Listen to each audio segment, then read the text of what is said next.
Alam nyo ba mga idol, na sa sobrang init ng panahon, ultimong mga ibon ang lalapit sa'yo at magre-request sa'yo na maglagay ka ng mga tubig sa kapaligiran mo. Magdilig ka ng halaman para naman sa ganun, meron silang malamig na maramdaman sa paligid. Napakainit nga naman ang panahon ngayon mga idol.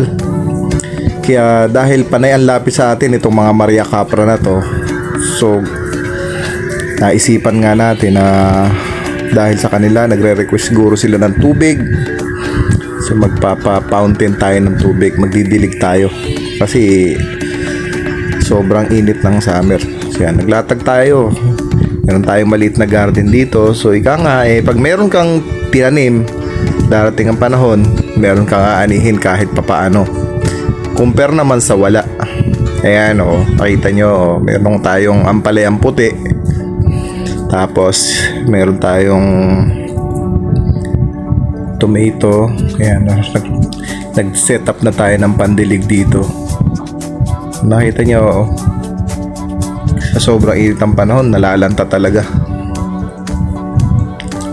Kaya tuwing hapon kapag malamig-lamig na, kailangan na magdilig.